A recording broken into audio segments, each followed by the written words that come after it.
Good morning. I'm Ann Robertson, and I would like to welcome you to our 20th meeting here, our 20th event to honor the United Nations 76th anniversary. And we're very thrilled to have a live audience, to have the people that came out today and the people that are on Zoom, many of which are my family and my mother, Joan Robertson, who was the initiator of this event 20 years ago, who's at home with my daughter zooming in, and she's now 105. So she tried to come this morning, just couldn't be here.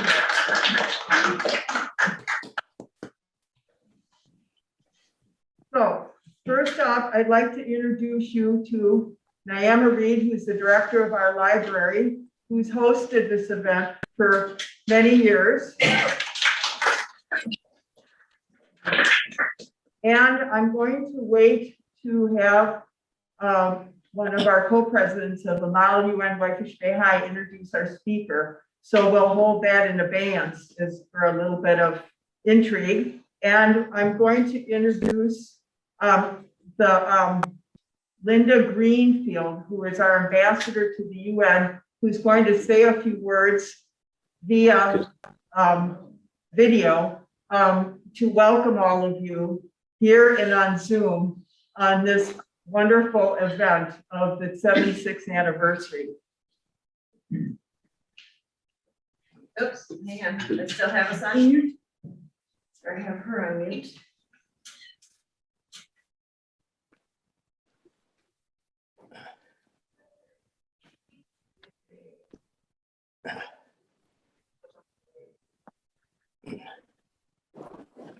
What's happening?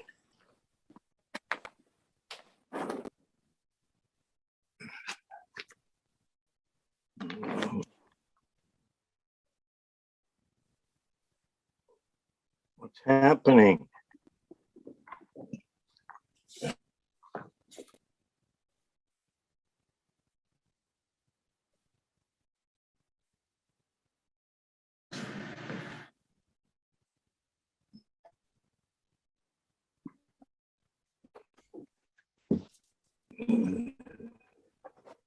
We have to go outside again.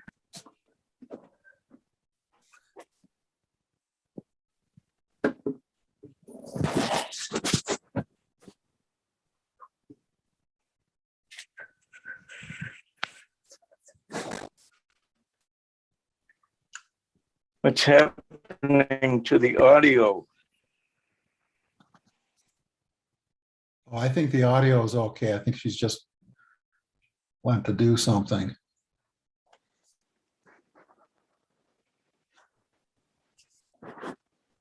Carol, can you hear me? Yeah, Bruce, I can hear you. Okay. They'll be back in just a second. I'm not sure what's going on. Yeah.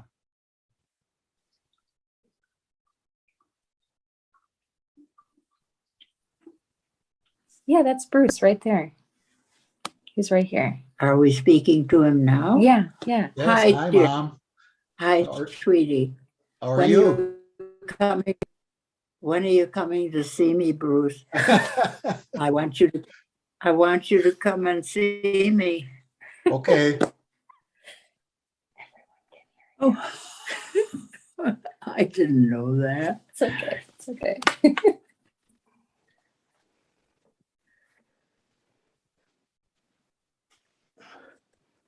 That's okay. I'll come and see you.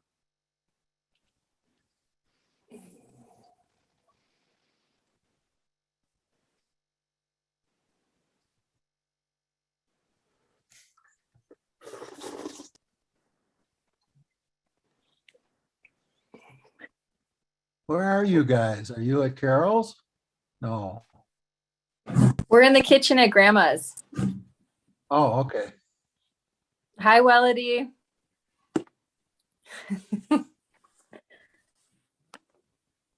Everybody who can hear us, wave. So nice to see all of you. Just so you know, everyone in the meeting room can hear you talking. Yes. Okay, so if you can all mute. and stuff, that would be good. Thank you.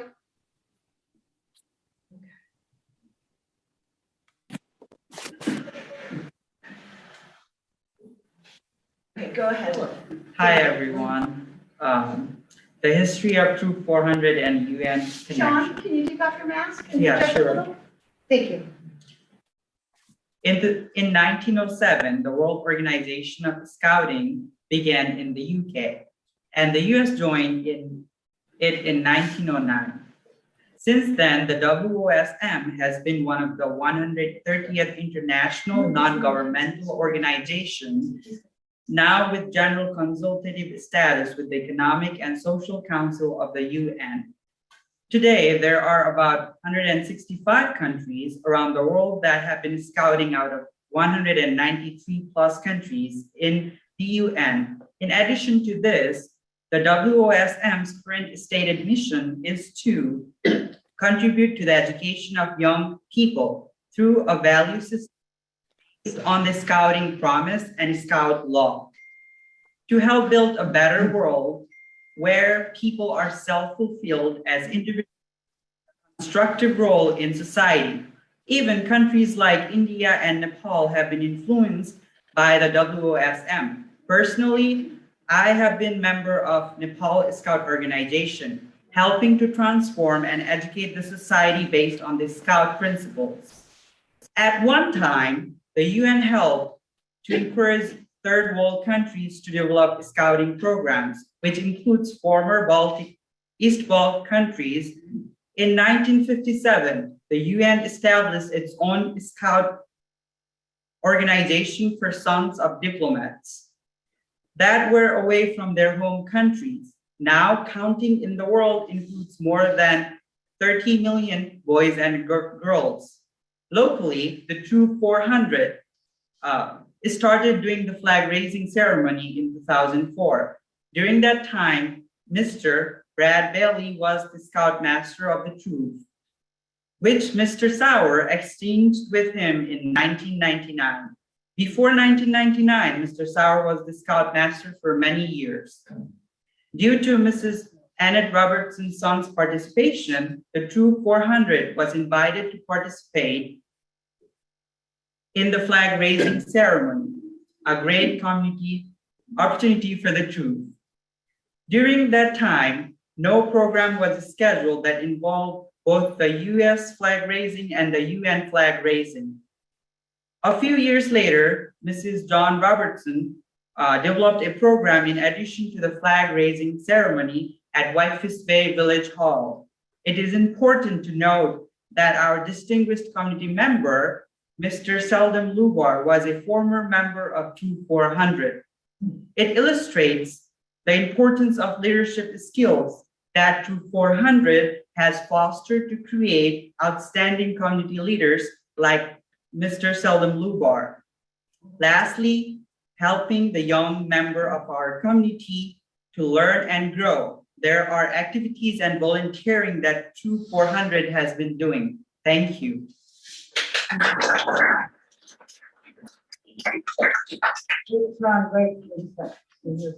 Mr. Sauer, will you stand please for a moment? He is a former leader for Troop 400.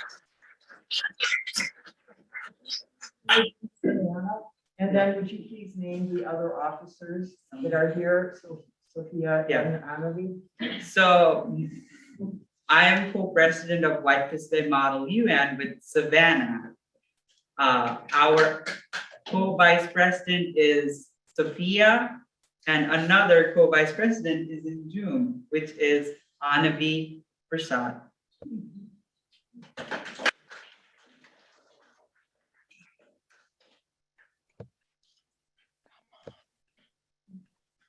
Thank you. Thank you. That was very, very good. Thanks so much.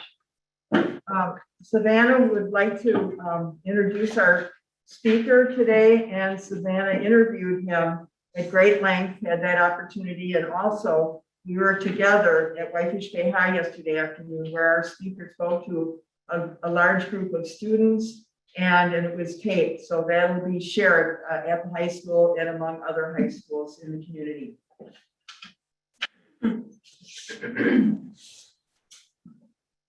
Thank you. It's a pleasure to be here with you today. My name is Savannah Rostad, and I'm a senior at Whitefish Bay High School. As a young person, I'm glad that climate is the topic of today's keynote speech.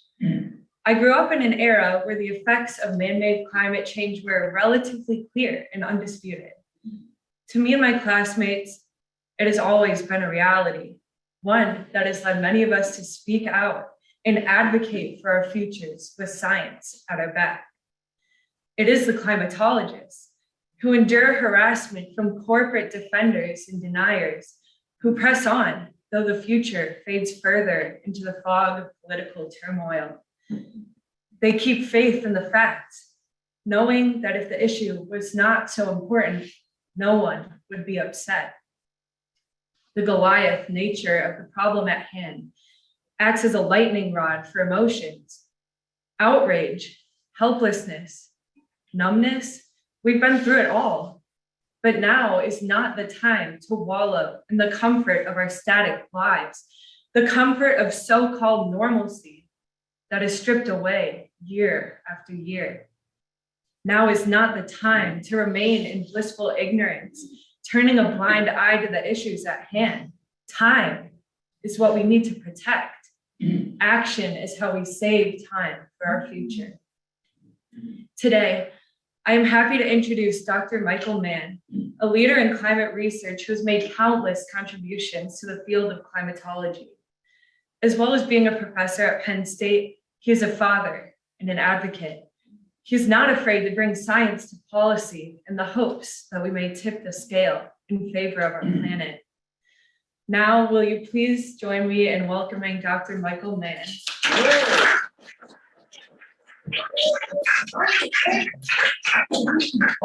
Please have troop 400 do the color guard to usher in our speaker.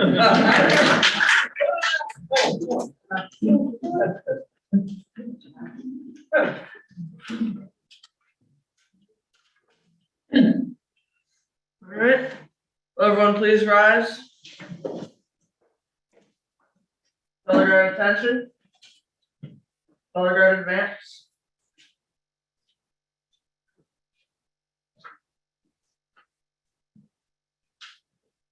Color guard, please post the colors. Absolutely. Please join me in the pledge of allegiance. I pledge allegiance to the flag of the United States of America and to the republic for which it stands, one nation, under God, indivisible, with liberty and justice for all. All right, color guard dismissed. Everyone may be seated.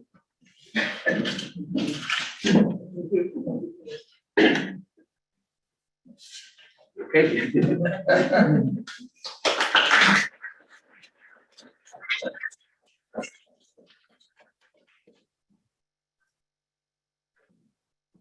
Thanks so much. It's really an honor to be here with you today. I want to thank the scouts, the members of the Model UN who are here today for the work that you are doing to raise awareness about the defining crisis of our time. You're on this auspicious day, UN Day, where we are celebrating the accomplishments of the United Nations. We also recognize that over the next couple of weeks, at this next UN Climate Summit in Glasgow, we are going to see play out what is arguably our last opportunity to stabilize warming below truly catastrophic levels. So let me talk a little bit about the climate crisis, and let me emphasize both the urgency, and it's readily apparent that this is an urgent problem, but the agency, the fact that it is not too late to take the actions necessary to avert catastrophic warming of the planet. Urgency without agency leads us nowhere. So both are critical. It's not advancing. It doesn't seem to be It's not advancing. It's not advancing, okay, let me unplug the dongle and then plug it back in. See if that kind of wakes it up.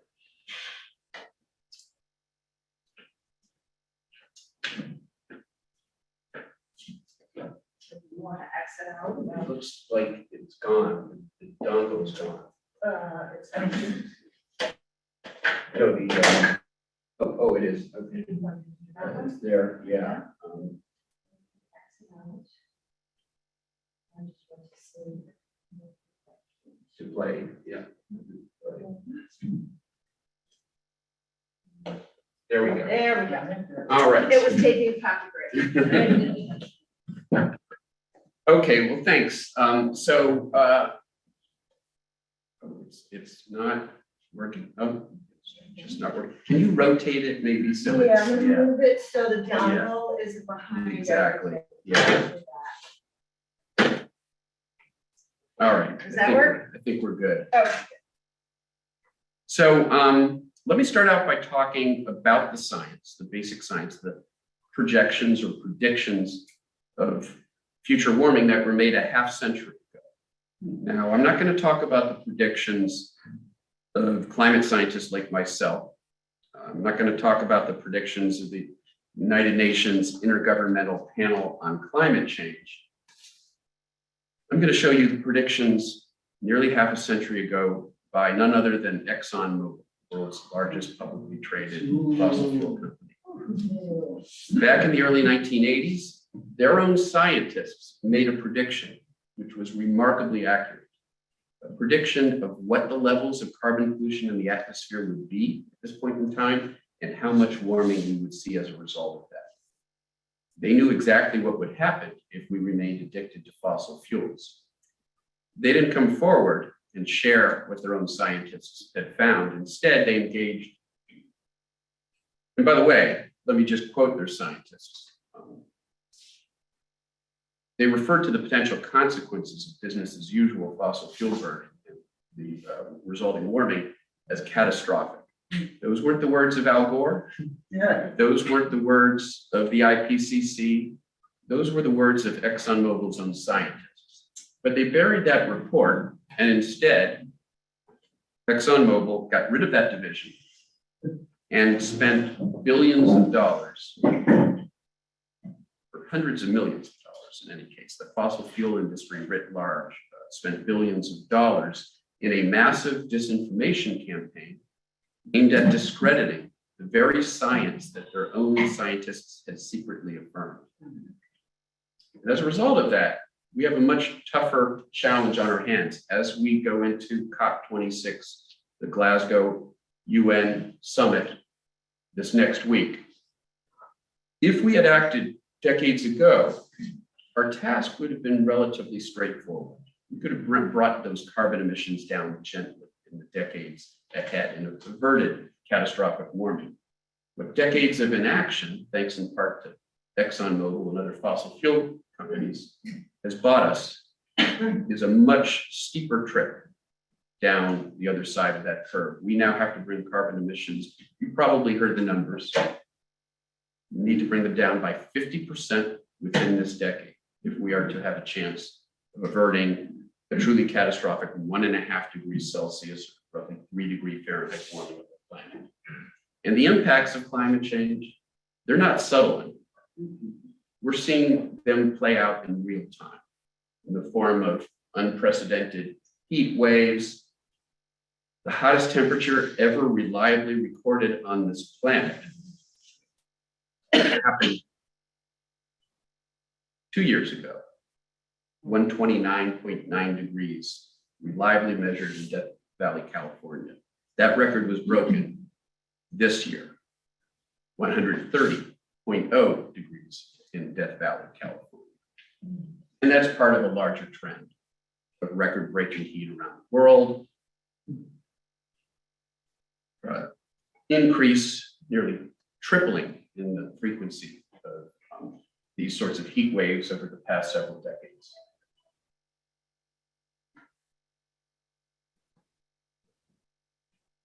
There we go. You take heat, you combine it with drought, this isn't rocket science. You get wildfires. You get larger, hotter burning, faster spreading, more destructive wildfires like we've seen out west over the past several years.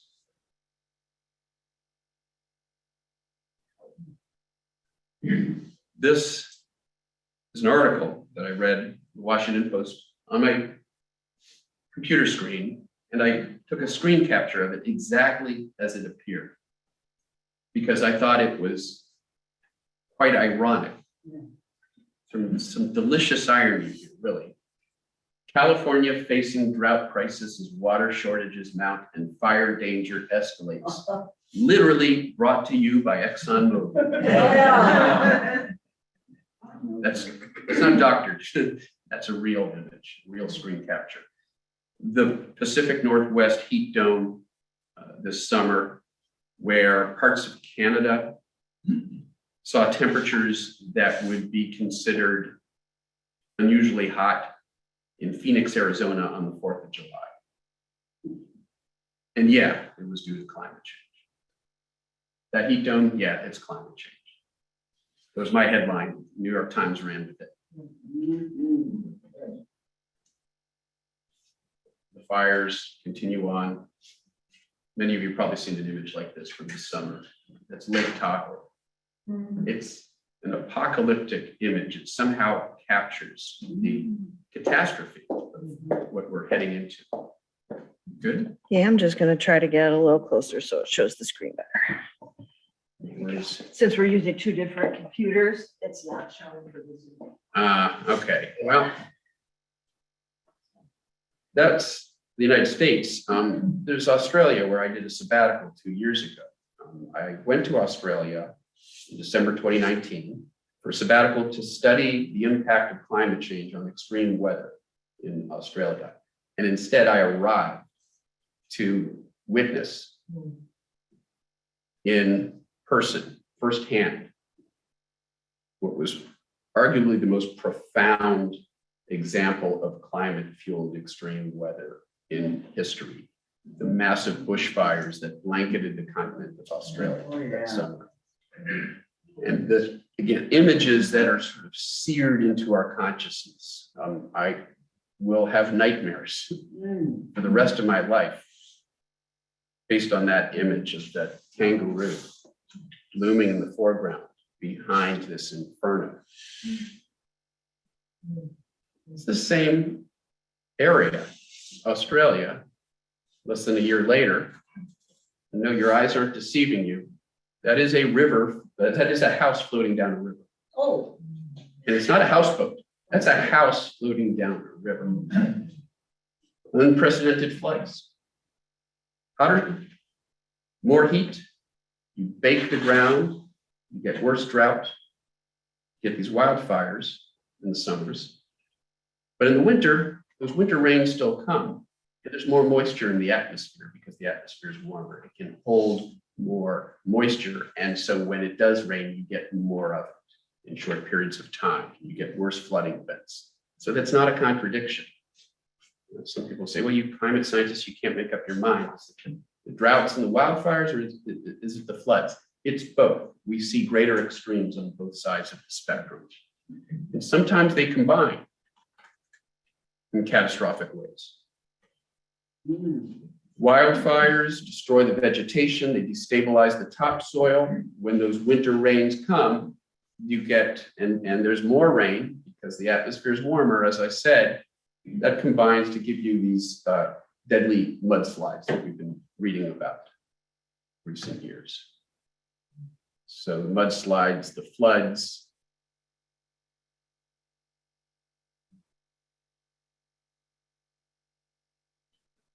I just drove through there a few weeks ago on my way to Philadelphia. Where is that? That is an underpass as you're coming from the west off of Conshohocken Drive, and you're heading towards Center City, Pennsylvania. You go through this underpass.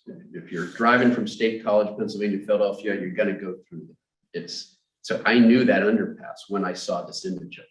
I'd been through there before, but not when there was 20 feet of water. That was the remnants of Ida, a hurricane that strengthened very rapidly. Would have been a Category 5 if they'd had any more time, but it made landfall. Record warm Gulf temperatures, Gulf of Mexico, sea surface temperatures meant that there were huge amounts of moisture into that storm. And the strength of that storm entrains the moisture into it. And so what did it do? It headed east, eventually made it to the East Coast, where we saw accumulations of rainfall in Philadelphia, in New York City, in a matter of hours that would normally take a month or two to see that much rainfall.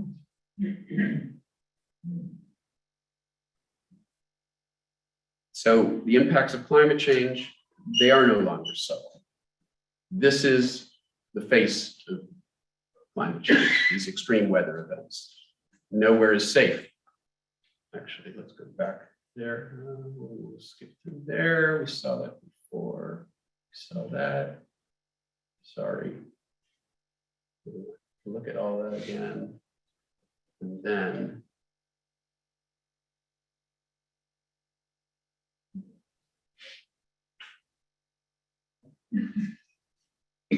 so this was in the wake of the publication of the most recent IPCC scientific assessment report that came out earlier this year. And this was one of the headlines in The Guardian: "Nowhere is safe, warning on escalating climate crisis." Climate scientists tend to be pretty conservative, reticent, you might even say. They don't like to make bold assertions. Their statements are often laden in caveats and qualifications. This is just the way scientists tend to speak, the way that they tend to describe the world. So this latest IPCC report came about as close as you'll ever see a group of leading scientists. Closest you'll ever see to, you'll come to seeing scientists standing on the tallest buildings, screaming at the top of their lungs. The report made clear in no uncertain terms that this is the climate crisis. It's here. The question at this point is, how bad are we willing to let it get? I wrote a commentary for Time magazine at the time, describing the findings of the report and comparing the so-called hockey stick curve, the iconic curve that my colleagues and I published more than 2 decades ago, that appeared in the third assessment report, Summary for Policymakers, with a graph that appeared in this latest report, Summary for Policymakers. The hockey stick has gotten longer. Scientists have pushed the record back further in time, and the warming of the past century is seen to be unprecedented over an even longer time frame. And the blade of the hockey stick, if you will, has gotten sharper because we have continued to warm several tenths of a degree Celsius over the ensuing 2 decades. So we've seen the urgency. Yes, COVID-19 is a crisis, one of the greatest crises we've faced.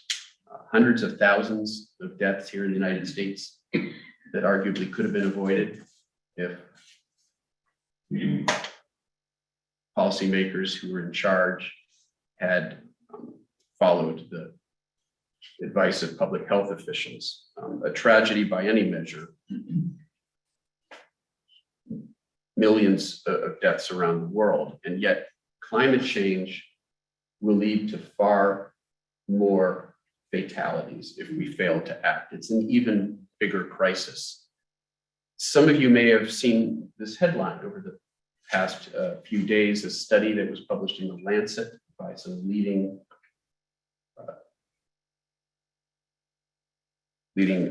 public health experts,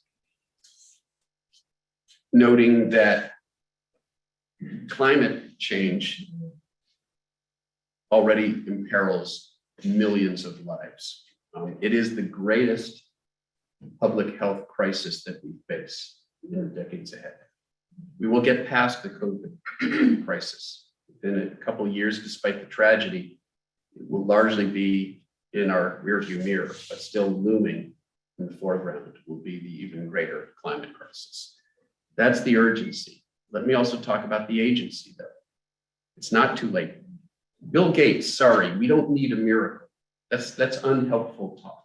We don't need some technological miracle. We don't need to engage in dangerous planetary geoengineering experiments with our planet.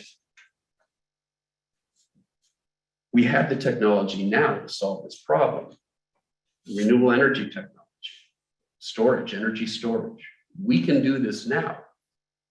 Limitations aren't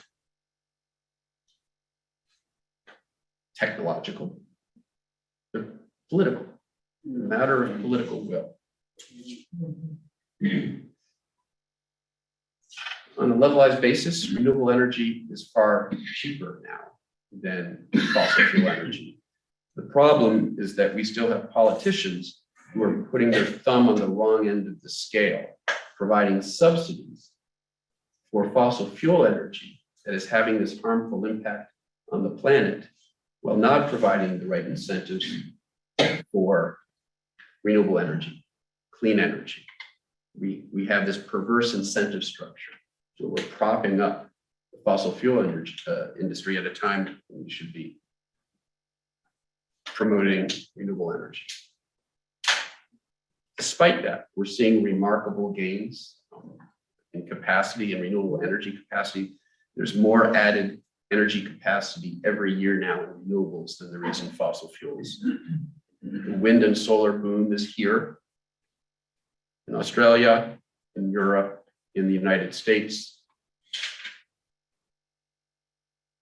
And as a result, we've seen carbon emissions plateau. That's the good news. The bad news is that's not enough. Remember, we've got to come down the other side of that mountain, and we've got to do it quickly. We've got to bring carbon emissions down by 50% within the decade. So we have to do much more. Now, you might look at what happened last year as reason for optimism, a sort of odd reason for optimism. Obviously, the COVID crisis and our reaction to it, social distancing, all of these actions that we've taken to deal with that health crisis has led to a decrease in energy use, a decrease in transportation. That's lowered carbon emissions. It lowered them by about 7%. Now, if you do the math, if we lower carbon emissions by 7% a year for the next decade, we get that 50% reduction that we need. But this isn't the way we want to do it. This isn't the way we want to achieve those reductions. And in fact, those efforts were largely temporary. Now carbon emissions have come back as the economy has returned, as social distancing constraints and transportation has increased. Social distancing constraints have been loosened. They didn't come all the way back. We didn't lose the whole 7% reduction that we saw, but we lost a lot of it. And so what this underscores is that individual behavioral change, lifestyle changes alone aren't going to get us the reductions in carbon emissions that we need. We need structural change in the economy. We need to decarbonize our economy, and we need to do so quickly. The Conservative International Energy Agency, which has by no means been a cheerleader for renewable energy, very conservative in their energy outlook, always underestimated the growth potential in renewable energy. The predictions have always vastly underestimated the actual growth that's happened year by year in renewables. But they came out and said just a few months ago that it is still possible to keep warming below catastrophic levels, to keep carbon pollution below catastrophic levels, but there can be no new added fossil fuel infrastructure. If we are to achieve that goal, there can be no new pipelines, no new coal mines. Reasons for cautious optimism. The United States is back in a leadership position on the world stage, going into the UN meeting in Glasgow next year. We have the United States once again leading. John Kerry, who helped negotiate the bilateral agreement with China during the Obama years, which laid the groundwork for the Paris Agreement, which was perhaps the greatest policy achievement yet when it comes to global climate action. Now that the United States is engaging again in diplomacy in its own efforts to bring other actors to the table, we've seen China come to the table. They've now agreed to stop funding coal mines in other countries. They're no longer funding new coal. The US has committed to lowering carbon emissions by 50%. Remember, that's what we need to do writ large if we are going to avert catastrophic warming of more than 1.5 Celsius, 3 degrees Fahrenheit. I said China has agreed to stop coal production overseas. So now have the major industrial countries of the world. The G7 summit, that agreement was made. There have been some setbacks for the fossil fuel industry. Shell oil required by a Dutch court to lower its carbon emissions by 45% by 2030. And that roughly in line with what we've said we need to see, roughly 50% decrease. Some setbacks, Shell and Exxon. ExxonMobil, 3 climate activists were elected to its board of directors, which will have a fundamental impact now on the actions and investments of this company as it moves forward. Exxon, the Keystone XL pipeline, which my colleague James Hansen said would be game over for the climate. If it had been built, it would allow enough new dirty tar sands oil to be delivered to the global market to blow past those limits that we've talked about, the warming limits that we've talked about. Well, so COP26, what do we need to see? Critical UN climate summit. And on UN Day, it seems especially appropriate to be talking about this upcoming UN climate summit, which will be our best last opportunity to make binding commitments to lower carbon emissions fast enough to avert catastrophic warming. And what do we need to see? As I told one reporter, actionable pledges on the part of the major carbon producing countries, including the US, China, Australia, Canada, EU, UK, Russia, and others. What results would make it a disappointment? Well, if that doesn't happen, that's an easy question. So we have some challenges over the next couple of weeks.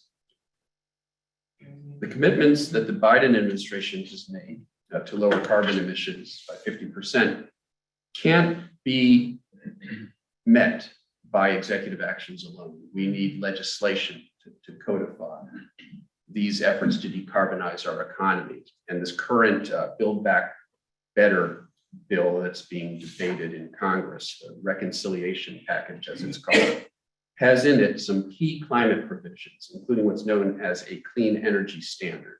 It would require utilities to provide up to 80% of their electricity generation from renewables by 2030 and 100% by 2035. So it's the sort of provision necessary to allow the Biden administration to make good on its international commitments. You may have read some headlines about a certain coal state Democrat, quotes, who has served as a impediment to passing that package, and in particular has said that he doesn't support the clean energy standard. Now, since then, you've seen some other Democrats say, well, okay, so if we can't get Manchin, I said his name, that's who we're talking about, Senator Manchin, West Virginia, can't get him to support a clean energy standard. Is there some other market mechanism that we can put into the bill that will allow the Biden administration to make good on its commitments going into Glasgow? Because remember, if the United States arrives at Glasgow and other international heads of state know that the United States has been hampered in its own efforts to make good on its commitments, that could be very damaging to the entire summit, and it could get in the way of the sorts of commitments we need to see by other countries, such as Australia, that has been a straggler here. So some Democrats say, all right, well, if he's not going to go for the clean energy standard, let's try putting a carbon tax in there. And I tweeted about this more than a year ago. Sort of the theme of my recent book, The New Climate War. And one of the points is that it doesn't matter what the prescription is. It doesn't matter whether it's a carbon tax or a clean energy standard or cap and trade. If it's going to hurt the fossil fuel industry, politicians who see themselves as advocates for the fossil fuel industry are going to oppose it. So it's whack-a-mole. You propose A, they make that toxic. You turn to B, they make that toxic. The problem isn't the prescription, it's the power and influence of the opposition. Yeah. Oh, yeah. Here, here. So what can we do? Well, we've seen, with our students who are here today, who are using their voice to make a difference, to hold polluters accountable, to hold policymakers and investors who have been enablers of the fossil fuel industry, who've gotten in the way of meaningful climate action. We have a voice. I was earlier wearing this mask that I got from my good friend Bill Nye, the science guy. Oh, yeah. It's a planetary society. He's the president of the Planetary Society, and it's an official planetary society founded by Carl Sagan, by the way, for those who remember Carl Sagan. The official planetary society mask. Now, Bill often ends his speaking engagements, his lectures, with the exhortation to his audience to change the world. And that's what you guys are doing. That's what the Scouts, the Model UN students are doing. You guys are using your voice. You're demanding change. You're holding policymakers and influentials accountable. And it's changed the conversation. I have heard stories. Well, first of all, OPEC, this consortium, international consortium of oil producing nations like Saudi Arabia and others, have actually said that the greatest threat they see now is the youth climate movement. Because some of these fossil fuel executives have children who are coming to them and are saying, Daddy, Mommy, why are you destroying the planet? That's tough to hear from a child, even if you're the most hardened cynic, even if you're the most committed fossil fuel executive. It's tough to hear that. And we're hearing that writ large from our children. And that has changed the conversation. Greta Thunberg, the youth climate movement, it has changed the conversation. It has recentered this issue where it always needed to be, because for too long, we allowed it to be framed as a matter of science or economics or policy and politics. And it's all those things, but more than anything else, it's a matter of ethics. It's our ethical obligation not to destroy this planet for future generations. And so I think that this has been the critical development that has led to a far greater awareness of the climate crisis and far more serious treatment of this crisis by our policymakers. And I am optimistic that we will see coming out of Glasgow meaningful commitments that will start to get us onto the path that we need to be on. Because we know what the paths are. This is one future path. There's one path, continued dependence on fossil fuels, which leads to a world without coral reefs, without polar bears, and with 8 billion and growing people competing for less food, less water, and less space. That's a dystopian future. And that is one possible future. But there's another possible future. There's a future where we do act now, where future generations look back proudly and talk about how their parents saw the crisis and acted in time to save the world for future generations. Let that be our path. And let's all use what all of us have, our voice, in any way we can. That means voting, of course, and voting on climate, but it means having a daily conversation with the people in your world, speaking out, using social media, writing letters to the editor, writing op-eds. You know, the other side is doing that. They pay people to do that.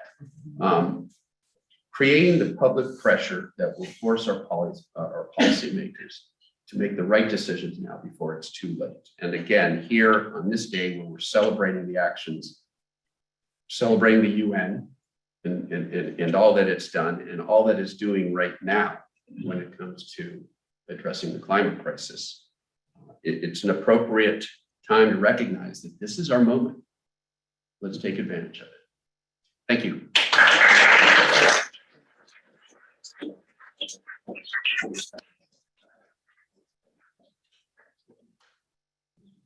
Time for questions, I believe.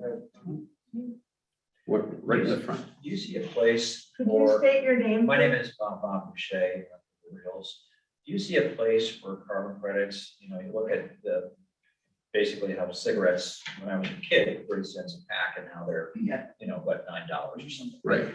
I see that, you know, if everybody has, if we took, let's say every gallon of gas had a 10% tax on that, and all that money then went to basically we'll call subsidization of out of fossil fuel into alternative fuels or other systems that would basically reduce the overall footprint. So, you know, it's like most polluters, if they have an industry, there's a cleanup cost. And the cleanup cost is something that's never been installed on. When I go buy a gallon of gas, you know, it's varies from 15–20%, but to me, it seems like putting a price, and then it also puts an identity to it. It sort of reminds everybody, I bought 20 gallons worth of gas, and I did invest $5 into a change.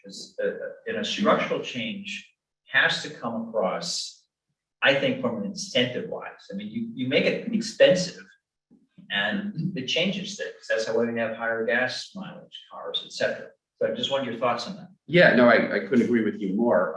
My preferred vehicle would have been some sort of carbon pricing. I've been advocating for that for some time. Climate advocates felt that there was too much opposition on the part, actually it was dual opposition. In my book, In the New Climate War, I talk about this. Opposition to carbon pricing by fossil fuel interests and conservatives because it's climate action. But there's increasing opposition against carbon pricing by some environmental progressives who see it as being inconsistent with a just transition, who see it as a regressive way of putting a price on carbon. And I've argued that is not the case. If you look at Australia, which had an emissions trading scheme, basically a carbon tax by another name, for a couple of years until the conservative government came in and got rid of it. It lowered carbon emissions by 10% within 9 months. It was actually proving beneficial to low-income earners because the revenue that was raised was returned progressively to citizens. And so carbon pricing can be done in a way that is progressive, and it's very important to understand that. But too much of the opposition these days is from progressives who think that, again, it's buying into market economics. And if you're buying into market economics, then you're buying into neoliberalism. And if you're opposed to neoliberal economics, it's a way of, it's created sort of a toxic atmosphere for discussion of carbon pricing among some on the left. And a lot of that, and I make the argument in the book, has been fueled by bad actors online using bots and trolls to actually marshal progressives against carbon pricing. I've said that the greatest trick that the devil ever pulled, drawing on a line from one of my favorite films, The Usual Suspects, the greatest trick the devil ever pulled was getting progressives to oppose carbon pricing. So that I think should be on the table, but the feeling was among Democrats that because there was opposition among progressives, we'll go with an alternative, this clean energy standard. It's another market mechanism of getting to where we need to get. There are different ways to do it, different ways to level the playing field, which is what we need to do. I personally like carbon pricing. I like the idea of a revenue neutral carbon tax where the revenue is returned on a progressive basis to taxpayers.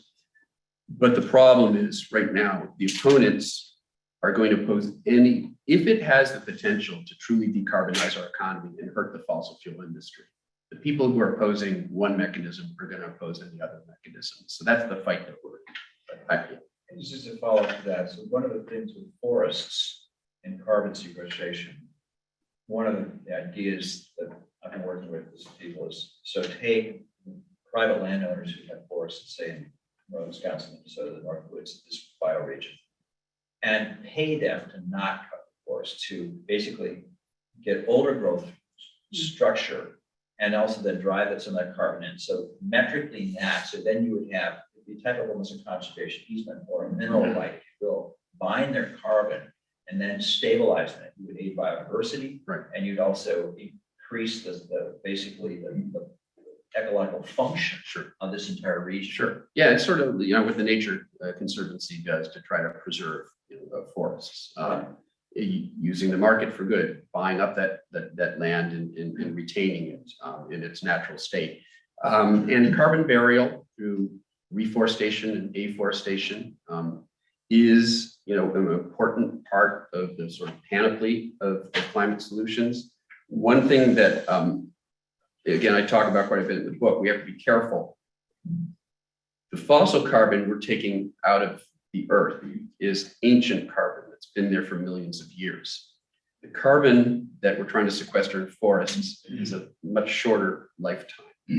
And so if we were simply to continue to burn fossil fuels and try to bury that carbon in forests, eventually it would catch up with us. The carbon would build up in the atmosphere because we're taking carbon that was buried for the long term and now taking it out for the relatively short term. That having been said, it can contribute on sort of a centennial timescale to lowering our carbon emissions. It is part of the solution. So yeah, we definitely need to have that on the table. Yeah. Oh, and then, sorry. You know how much subsidy there is for fossil fuel now from the federal government? So there are all sorts of estimates. It depends on whether you look just at explicit subsidies or you look at implicit and indirect subsidies, for example, and how far you take that. There are all sorts of tax incentives right now that aid the fossil fuel industry. For example, there are programs that allow the poor to purchase fossil fuels more cheaply. And that program is designed to make them purchase fossil fuels for energy. So if you look at the health costs, we talked about that briefly, and not just the climate damages, the impacts, the devastating toll that climate change is taking on our economy, which is in the trillions a year now by even the most conservative estimates in global domestic product. But you look at the health costs from air pollution, that results from fossil fuel extraction, fossil fuel burning. If you were to do a full cost accounting, then I would say we are providing trillions and trillions of dollars in subsidies annually. Are there globally. articles that Yeah, out there? yeah. In my book, I discuss this, and I've got some footnotes that sort of point to the It'd study. be interesting to know just the direct subsidies, not the secondary costs and true costs and stuff, and It's- just yeah. lobby to get rid of those. Yeah, well, no, you're absolutely right. And for example, cheap leases that allow them to drill on public lands, and the Biden administration tried to do something about that, but the Supreme Court blocked them, or the court blocked them. The sense is that it'll be appealed and the Supreme Court will uphold that. I see there's a question here, but I wanted to get this gentle lady back here. Yes, my name is Carol Hale. And, you know, the importance of our being here today. We are passing the buck. We're waiting for government, industries, manufacturers, the whole thing to make decisions for carbon emissions, everything that is too late. We have to act now. And the only way to bring action is to bring action ourselves. Each one of us needs to make a commitment. We need to say, I'm going to stop doing this. I'm going to stop mowing my lawn every week. I'm going to do it every 2 weeks. I'm going to start using a push mower maybe. I'm going to stop using a leaf blower. I'm going to rake leaves. I'm going to do this and that. There are a zillion things we can do in our daily lives that will cut our emissions, and we need to act. Carol, do you have a question? Hey, well, Because we have several questions from the audience here and on Zoom. And we have not much time. so- Okay, I'm sorry. But thank you for your comments. They are very much appreciated. Yeah, thanks for the comment. I'll just very briefly comment. Absolutely, you know, there are many of us who care deeply about these issues and want to do the right thing. And there's so many activities, so many changes in our lifestyle that we can make that save us money, they make us healthier, they make us feel better about ourselves, and they lower our environmental impact in our carbon footprint. And we should all do those things. Absolutely. And it's an important part of the solution. Ultimately, we need people who don't care like we do about these things to still make the right decisions. And that's why you need a price signal. You need a mechanism that will lead people to make the right decisions because it isn't more expensive. They can purchase renewable energy more cheaply than fossil fuel energy. So we have to stop propping up the fossil fuel industry. We need policies to level the playing field so that everybody makes climate-friendly decisions, whether or not they're even actively thinking about it. Wait, just a minute. Sophia was going to manage the question Q&A. So if you want to go with Nyama, Sophia, Sure, yeah. and talk to Nyama, but we need to get these questions asked. One question per person, please. And I'll keep my in respect answers of short. others. I'll keep my Thank answers you. short. We were thinking of switching off between people in here and the people on the Zoom. So if Yeah. anyone has a question on the Zoom. Yeah, so there's a question on Zoom from Jennifer Evans. She says, I understand carbon pricing is different from cap and trade. Is that correct? Yeah, there are two fundamentally different, there are arguably more than two different approaches, but in terms of the basic classes of carbon pricing, you've got tradable emissions permits or cap and trade. This was actually the brainchild of a good friend of mine. He was the EPA administrator under George H.W. Bush. And he was the brainchild of cap and trade as a way of dealing with the acid rain problem. And the idea was polluters had a certain number of permits that they were given. And those permits are designed to limit emissions below some level that's been determined to be necessary. And they can buy and sell those permits. And so it's a market-driven mechanism. It's targeted, the number of permits determines the total emissions. But you allow the market and trading to determine how they're apportioned. And the idea is that there's some efficiencies that you gain there because certain factories or industries may have low-hanging fruit. It may be possible for them to lower their emissions very efficiently. And so they're going to want to buy up those permits because they can actually make a profit by doing the right thing. So that's cap and trade basically, and it's a way of dealing with the climate crisis as well. You know, we decide upon how much carbon emissions are acceptable, and we want to lower them at some rate. We need them to come down to zero by the middle of the century. We need them to come down to 50% within the decade. And so, you know, you could set up a cap and trade system that would bring those carbon emissions down, and the market would determine how they were apportioned. The alternative, and that's basically, there you're dealing with polluters.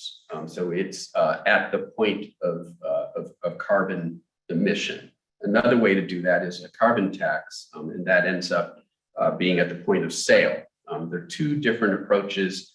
People like Paul Krugman, you know, leading economist who's thought a lot about the economics of climate abatement, have said that he doesn't really have a preference. Either could work, and it's really a matter of politics. What's the easier one to actually get through our Congress? And that's where we've sort of been stuck, where there was a cap and trade bill on the table.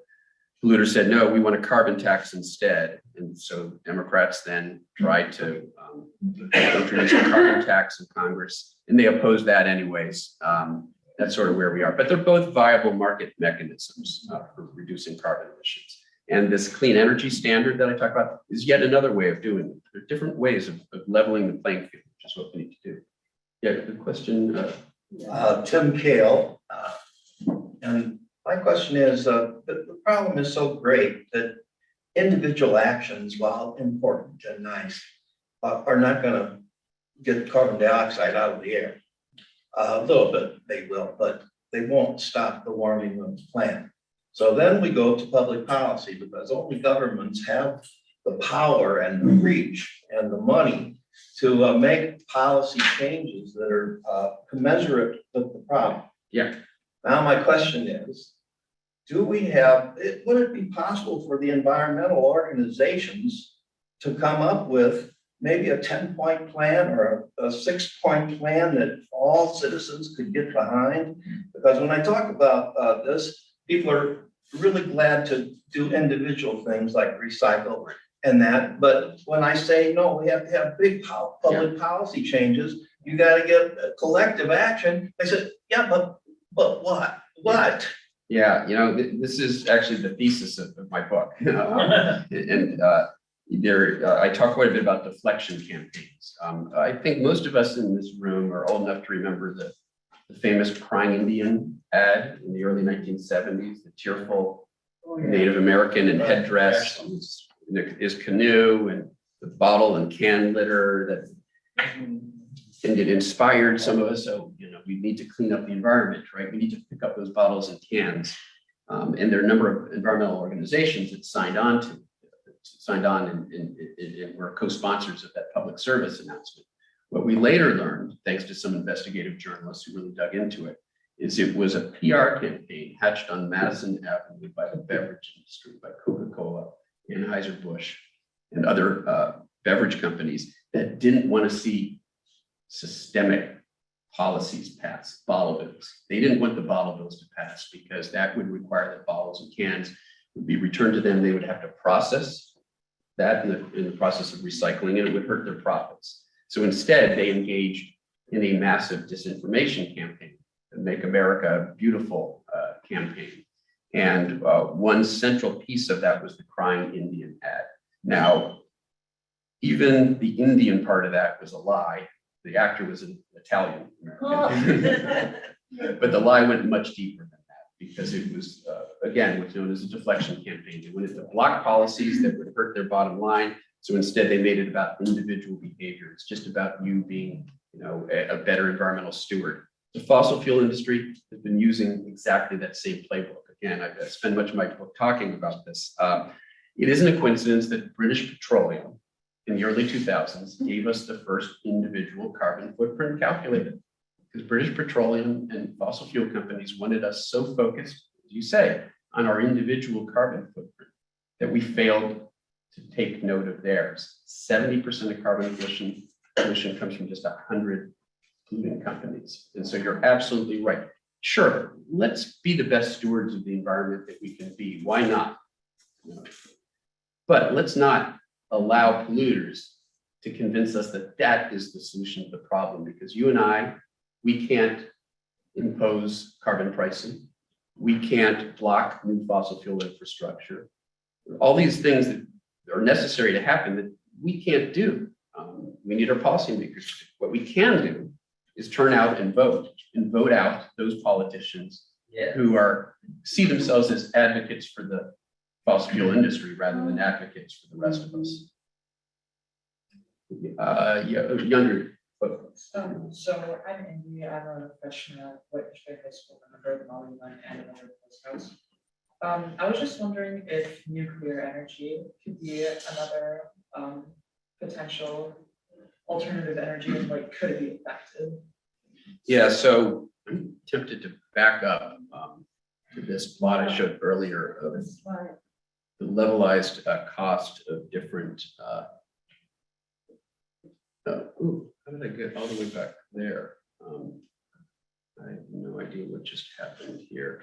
All right, never mind. I don't know how that happened. So nuclear energy is quite a bit more expensive than renewable energy sources right now. Now, there's some people in the energy community who believe that nuclear energy is necessary for base load to provide a certain amount of base energy, because you have an intermittency issue potentially with renewables, solar, wind. And so the idea is, yes, more expensive, but it provides base power when we need it. I have colleagues who have looked at this quite closely. Mark Jacobson of Stanford, who's one of the leading experts in the field, and has made a very compelling argument that nuclear energy probably isn't a sensible, component of the path forward. There are people like Bill Gates who again are very fond of sort of technocratic solutions to the climate crisis: geoengineering, carbon capture, and nuclear, new generation nuclear, modular nuclear reactors. It turns out he has a major investment in modular nuclear reactors, and he's been out selling them to the public, including in his book. He's been out doing other things as well, but we're not going to get into that. That is, I say, let's put it on the table. Let's have that debate, because I think it'll bring some people to the table. There are a lot of conservatives who really like the idea of nuclear energy. I think part of it is just cultural. There's a little bit of hippie bashing there. Who was opposing nuclear energy back in the 70s? It was those hippies, right? So if they were against it, I'm for it. There's sort of a cultural, ideological, tribal component to this.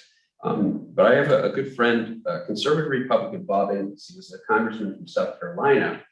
He was primaried out of his congressional seat by the Koch brothers because they didn't like the fact that he had advocated for climate action.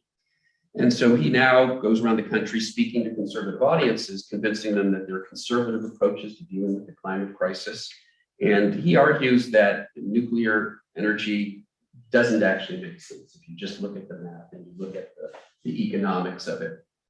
And he encourages, his fellow conservatives to not get taken in by this idea that nuclear is going to save us. It's just so expensive. And one of the ironies here is if you're a conservative, if you're a political conservative, if you're a libertarian, nuclear energy should be the last thing that you would support, because it requires major government subsidies. It's not competitive in the quote unquote free market. So if you're really a conservative or a libertarian, it would seem that nuclear would not be the ideal path forward. So I say let's have that debate. I like having it out there because at least there's a worthy debate to be had about climate solutions. There's not a worthy debate to be had anymore about whether there's a climate crisis and whether we need to do something about it. But there's a worthy debate to be had on the details. So let's talk about it. Let's bring it to the table. Yep. Wait a minute, before Niama, could you add on to Andy's, yesterday you spoke at the high school about other alternatives. You talked about geothermal, you talked about hydro. Would you just touch upon a few other things that Sure. some of the audience probably knows about, but Yeah. may not, that would be enlightening and Yeah. very positive? Yeah, yeah, thanks for that reminder. So, as I said, there's this intermittency issue with renewable energy, but that can be solved if you have, a transmission system where you can bring in renewable energy where it's available to where it's not. If you have smart grid technology, there are ways to sort of lessen that intermittency problem. And in particular, energy storage. The better energy storage technology we have, the less problem intermittency constitutes. And so we all know that you can store energy in batteries, and there are amazing, there's amazing progress being made when it's a high capacity sort of battery technology, the Powerwall stuff that Elon Musk has been doing. So we're seeing amazing sort of developments and innovation in conventional and new battery technology. But that's not the only way to store energy. You can use pumped hydro, just the potential energy. When you have an excess of renewable energy, use it to pump water to some height. Then you've got all that potential energy and you can get it back when you need it by bringing the water back down, pumped hydro. That's been big in Australia, for example. There's hydrogen. A lot of talk these days about hydrogen. Again, when you have excess renewable energy, you can use it to basically run electrolysis, we all did in high school, to take water and put a current through it and generate hydrogen gas and oxygen gas. So you can do that. You create the hydrogen gas. That's a fuel that you can use when necessary. Now, obviously, hydrogen is flammable. We all remember the story of the Hindenburg. So we have to keep that in mind. But this is the sort of energy technology and innovation that I think is really important and will help us quite a bit. There's other innovation that I don't think will be helpful. Geoengineering, I don't think is helpful.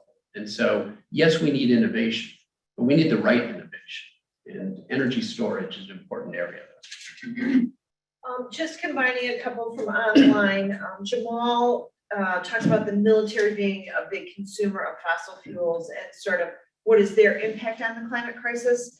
And then Charles asked about, the constantly increasing global population. Will that negate all this effort? Yeah, so great questions. On the first one, remind me, the first one was military. So yeah, I mean, it's very expensive, costly, and energy-wise to fly people to all around the world and build massive numbers of forces and keep them fed and provide them energy. So there's a pretty massive carbon footprint that's associated globally with the military. And in fact, I signed a petition, an open letter just last week from a number of scientists and other leading figures like Brian Eno, the musician, calling for a decarbonization of the military, because there is a pretty big footprint there. So yeah, I mean, everything has to be on the table. There's no magic bullet. We've got to be looking at transportation, energy generation, agriculture, and certainly, the military, for example. And there's another component there, which is that we're fighting. In the past, the United States has fought all these expensive, dangerous foreign wars to protect our access to oil. Right. How perverse is that? How perverse is that? The second question, sorry, I'll get that quickly, and then I know we've got a question back here, was burgeoning population. Yeah, so, as I like to point out, it's not so much the number of people, right?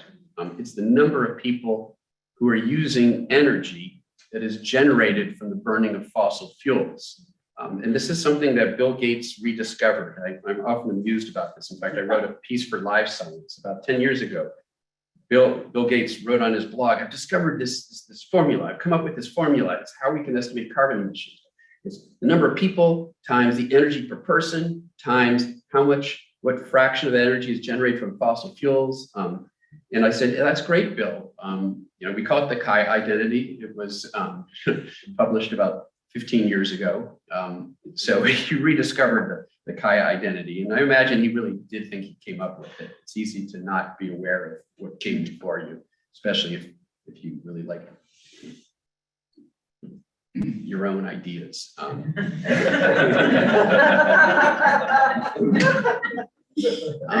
So without saying anything further about that, so it's, there are large populations right now in, the global south and the third world of people who have carbon footprints that are a factor of 1,000 smaller than ours. They're not contributing much to this problem. What we really need to worry about is what happens when trillions of people, the better part of 1 trillion people,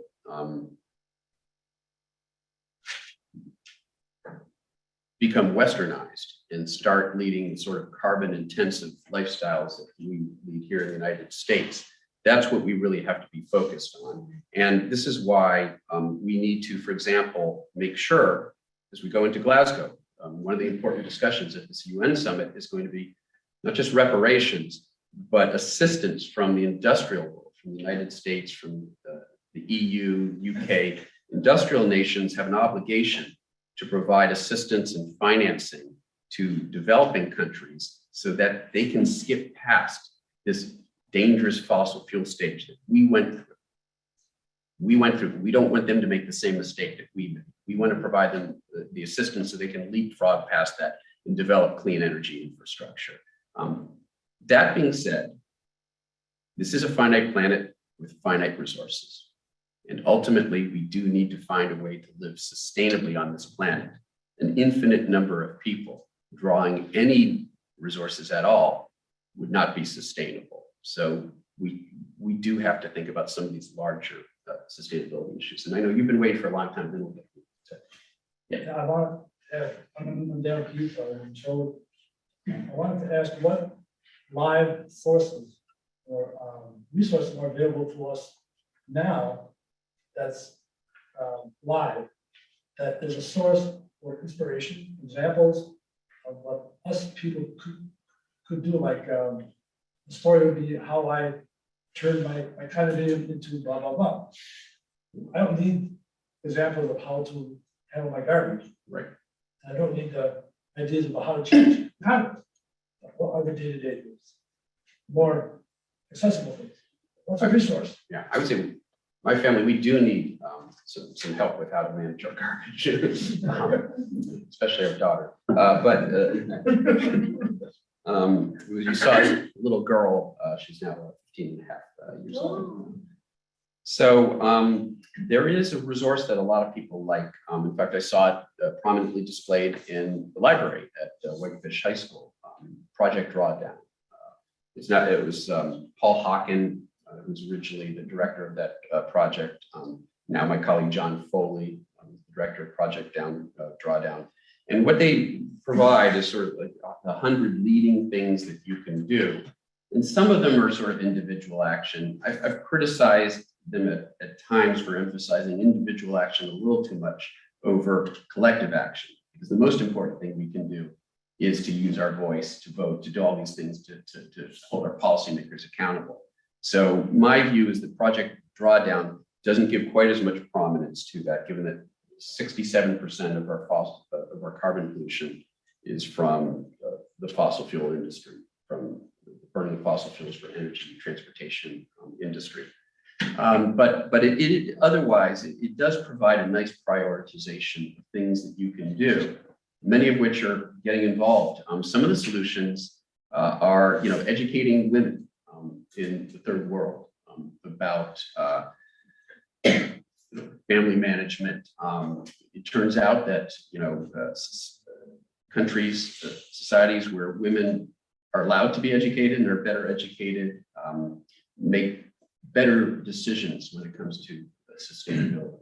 So some of them are not so much things that you can do individually, but the things that we need to see happen, and we can try to help make that happen through appropriate policies. But that's a good place to start, Project Drawdown. You can go on the website, check it out, and then they've got a book. In fact, I believe they've just come out with a recent version, an updated version. I just looked that up and it's drawdown.org. Awesome, Yep. thank you. Back here, yeah. So I read this interview of yours that this Michaela Barnett for the behavioral scientist, and I heard you use the term like bad actors a lot, and I was kind of interested in what you kind of meant by that and who you're kind of talking about in that. Yeah. Jim Carrey, William Shatner, no, sorry.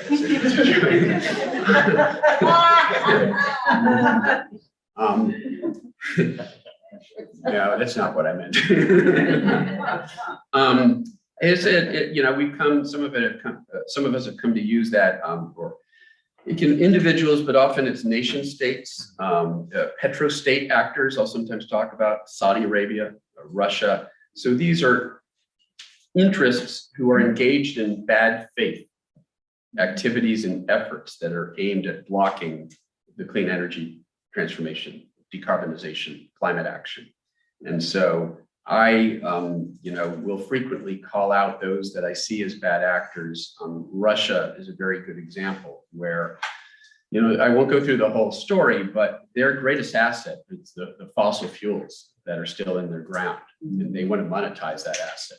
And so they've used cyber warfare, which they've become extremely skilled at, as we know, to interfere globally in efforts to address the climate crisis, including interfering with American elections, including helping a president, a presidential nominee who would be willing to get rid of the sanctions between the US and Russia that would have prevented a $500 billion oil deal between ExxonMobil and Rosneft. That's because of sanctions that happened during the Biden administration, the Obama administration. Hillary Clinton would have kept those sanctions in place. Donald Trump promised to lift the sanctions. Paul Manafort, they changed the Republican platform at their convention to strip away language supporting these sanctions. So one could make the argument that what that was really about, Russia wanted Donald Trump to win because they had a $500 billion oil deal that they felt would go through if Trump was president and wouldn't go through if Hillary Clinton had become president. So you could make the argument that all of that was actually about fossil fuels and the role of a bad actor trying to interfere in our election to keep us addicted to fossil fuels. A greater act of villainy, in my view, is hard to find in modern history. George, and then we'll. Well, first I want to thank you, Michael, for coming and sharing your great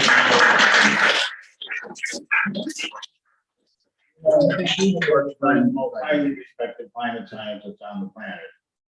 And he's a member of the National Academy of Sciences, and it's an honor for him to be here among us. Well, it was an honor, my friend, for you to invite me to do it. So my question has to do with the prediction of some climate scientists that we're approaching a tipping point or multiple tipping points beyond which the natural processes that are producing global warming and all the climate change impacts will take over and become irreversible. And we won't be able to do anything about it. And looking forward to becoming Venus with a largely carbon dioxide atmosphere. What about the tipping points? What's your comment on that? Yeah, so this is something that we worry about for sure. And there is a range of views within the scientific community as to how close we might be to certain tipping points and which tipping points are most likely and which are less likely. There is a certain subsegment of sort of the climate sphere that, and they sometimes verge, in my book, The New Climate War, I talk a lot about doomism, how doomism can be very unhelpful. It can lead us down a path of disengagement. And there are some individuals out there, and I won't name names, but I think George knows who I'm talking about, who insist that we passed the tipping point of runaway warming because of methane that'll supposedly be released from the Arctic and lead to exponential runaway warming, and there's nothing we can do about it. We will all be dead within 10 years. And by the way, that statement was 5 years ago. So mark your calendar. And the science doesn't support that. For example, if you look at methane right now, it is climbing, but the isotopic fingerprint, we can actually figure out sort of where it's coming from. It's coming mostly from natural gas extraction from fracking. So there is an increase in methane. There's no evidence that there's an increase, a massive increase of methane from the Arctic. We know that that didn't happen during the Eemian period, 125,000 years ago, when temperatures were probably a little warmer than they are right now. So the scientific community as a whole doesn't think we're close to any sort of methane-driven runaway warming. But there are other tipping points that are happening sooner than we thought, where the scientific community, I would say, was on the wrong side, overly conservative. Ice sheet collapse, as you know. We're seeing the destabilization of the West Antarctic ice sheet. The Greenland ice sheet, far more surface melt than we expected to see at this point. And our revisions of sea level rise, as you know, George, have been going up and up as our ice sheet models become more sophisticated. We start to incorporate more information. So 10 years ago, climate scientists would have been telling you that the worst case scenario is a foot or maybe 2 feet of sea level rise by the end of this century with business as usual carbon emissions. Now we're talking more like 2 meters, maybe 3 meters. How quickly can it happen? Well, we've tended to underestimate that as well because our models have never been as dynamic as the real world. And as we put more dynamicism, we allow for things to happen that we know happen with real ice sheets, like the formation of moulins, the water penetrates to the bottom, lubricates the base so it can slide faster. The destabilization of ice shelves, which allows the inland ice to move far more quickly out to sea. As we try to represent some of these things in models, we find that it can happen faster and the potential for ice sheet collapse is greater. So that's a really important example. And there's another, sometimes these tipping points are linked. The collapse of the so-called ocean conveyor belt that warms parts of the North Atlantic. This was the basis of the movie The Day After Tomorrow, which I'm currently watching with my first-year students at Penn State. We have a lot of fun with that. So there was a time, probably 10 years ago, when scientists, we had diminished concern. We didn't think that that was likely to happen. The models were pretty stable with what happens with their overturning circulation. And now we're seeing that it appears to be happening. There is this area south of Greenland, and I've done some work with Stefan Romstorff. We published on this, called the cold block. This area south in Greenland, where the models predicted the first place you would see a slowdown of this ocean conveyor is in this area where you have the greatest northward transport of heat by the ocean conveyor. A blob south of Greenland in the North Atlantic. And there's a blob south of Greenland in the North Atlantic that during the past few years, when global temperatures have been at all-time highs, that region has been the coldest on record. And the best explanation is that the AMOC is slowing down now. Now, the AMOC can exhibit a tipping point. Henry Stommel, what's that?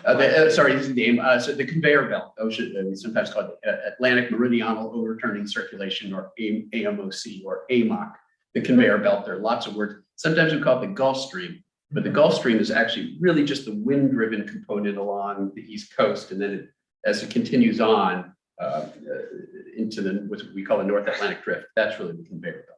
That heads off towards the higher latitudes of the North Atlantic. Henry Stommel, the great oceanographer, showed in a very simple model, before we had computer models, when we basically had to solve things by paper and pencil back in the 1950s, 1960s, constructed this very simple model, the solution to which was a simple algebraic solution. You didn't even need calculus. It was just 2 boxes, a salty box and a less salty box that represent the global ocean. They can vary in their temperature and the salinity, and you have 2 pipes that connect them above and beyond. And there can be a circulation that's driven based on the contrasts in saltiness and temperature, both of which influence density. And he showed that that model exhibits a tipping point where if you add fresh water, you can cause it to flip into another mode of circulation. And if you take away the fresh water, it doesn't go back. It's stuck there. And so that's a tipping point. Once you go past that transition, at least on human timescales, there's no going back. So that can happen with the AMOC. Greenland ice is melting faster, earlier than we expected. So there's more fresh water running into the North Atlantic than we expected to see at this point. There's more freshening and the potential slowing of the AMOC, the conveyor belt that's happening as a result. And so these different tipping points are actually interconnected, because the fact that we're losing the ice faster, more meltwater earlier, means the circulation has the potential to slow down. And if it does collapse, it doesn't come back. Just as the ice sheets don't come back, we can try to cool the planet back down, lower carbon dioxide to pre-industrial levels. The ice sheets won't come back. Those are tipping points. Those So are Wally is vindicated. Yeah, I mean, Wally was a popularizer of work that was done by people like at Stommel. And so, yeah, definitely as sort of communicator of that. And Stommel, I would say, Henry Stommel is vindicated, because that was really the first demonstration of this possibility. But yeah, Wally for certain as well. Yeah. I don't know if you remember, I think probably do, that we were talking about overpopulation, and you didn't think that was very important, because most of the women who are overpopulating the world, I believe you said, they aren't polluting. Yeah, I wouldn't say I But saw that. I It don't wasn't. think that's true, because they're poor.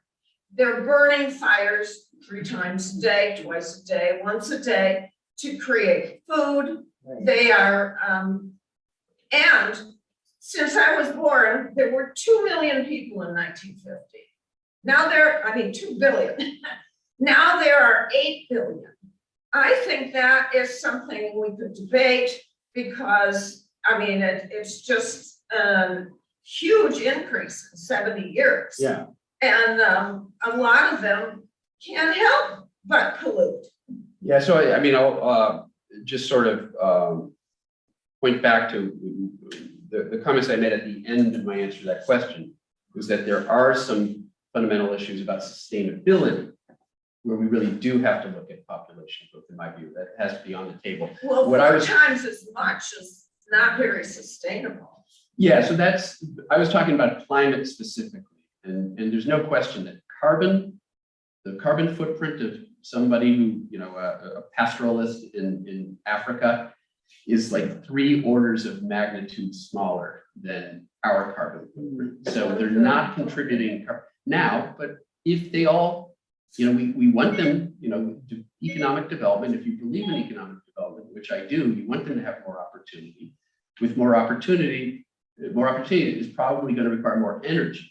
And if that energy is coming from fossil fuels, then suddenly their footprint gets larger and larger and larger. So it gets back to, it is upon us to provide the assistance to them so that they skip past that stage. And at the same time, we do have to start asking some of the larger questions about how we find a way to live sustainably on this planet. An infinite number of people on this planet is not sustainable. Also, we have to think about South America, which we never do. And that's almost like Africa. Well, I would include South America as among those So that's global half the South that I world. referred to. Yeah. That's half the world.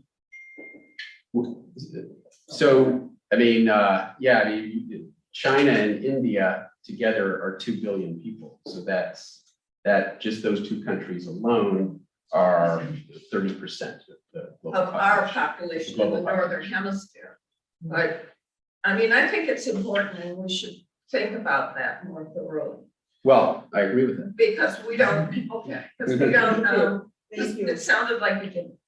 Okay. Are there any more questions in the audience? Because our time is coming to a close. Any more questions from the Zoom? No? Various aspects were covered. One thing I do want to mention is it Dr. Mann? To my patients. Okay. So Dr. Mann's book is available through the Milwaukee County Federated Library System. There's several copies. So if you're familiar with how to put a hold on and county cat, Otherwise, just stop downstairs at the adult reference desk and whoever's there can, you know, as it's in one of the 30 libraries across the county, it'll be sent over for you within a couple days. You'd probably have it this week. And the title is? The new climate war. Yes, and it's man with 2 N's, so. Thank you. I appreciate the, Yeah, and it's on Amazon. maybe do we have one last question? Sure. Yeah. In the midst of everything that's been said beautifully, you've also been emphasizing collective action. And for us to be involved politically. It's very interesting that in Montana, right now, Montana is going to get a new congressperson because of the census. Right. And the battle is dividing Montana so that the fossil fuel people have a representative, not the 2 major universities that should be in one district. Right, yeah. And that to me is a concrete example of the role that you've been saying about politics right now. Thanks, no, absolutely. And what we're Fair seeing, maps battles in Wisconsin.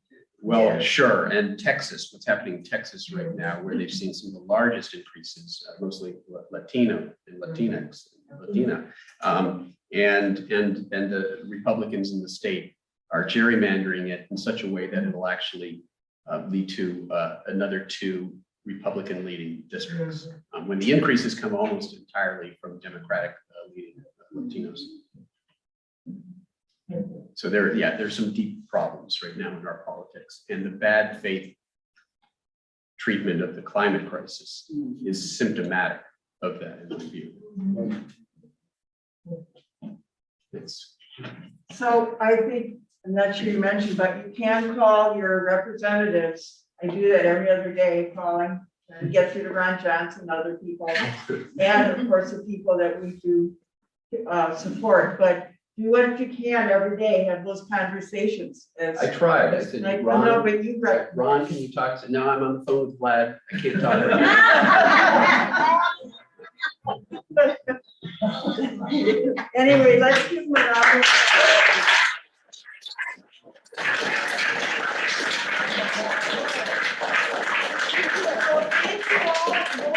Thank you all so much for coming today. We really appreciate your coming out during this COVID time. We do. We hope you stay safe and healthy, and we'll have again next year the celebration of 77. But we'll probably won't have such an emissary. Maybe he'll come back someday, but maybe next year we'll have the Model UN officers speak as a panel. Thank you, Model UN officers and Model UN. Thank you, Naya. Thank you to those that joined us on the Zoom, especially my family, my brother Bruce, my mother, Joan Robertson, and my daughter Carol, and all others that came, and our president, Steve Watrous, would like to say something. Could you mention our upcoming events, like yours? What? Do you have some events coming up in that? What do you want to mention? Can you mention your event and maybe let Dan mention his? Sure. What's my event? The Young Soul event with the Unitarians. Oh, Dan, do you want to mention that? I'm so focused on you.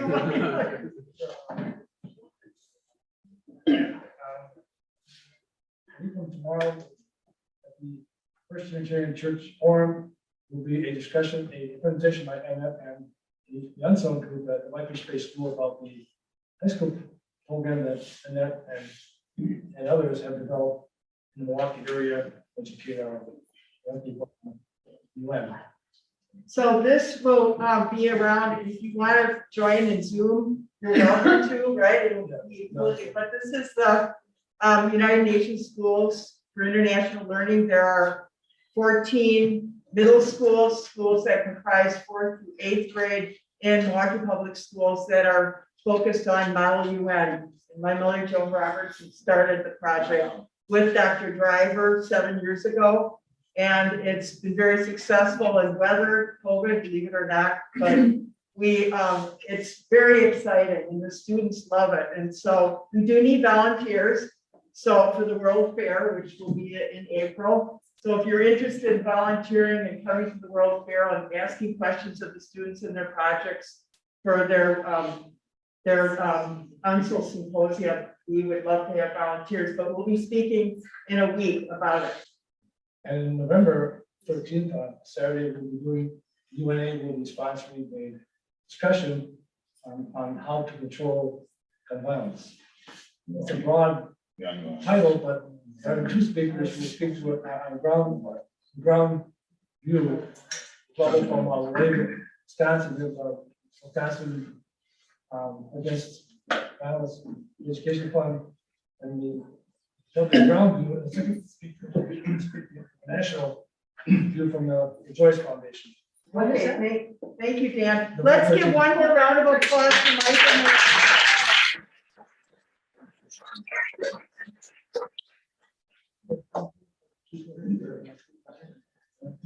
Yeah. We have a couple.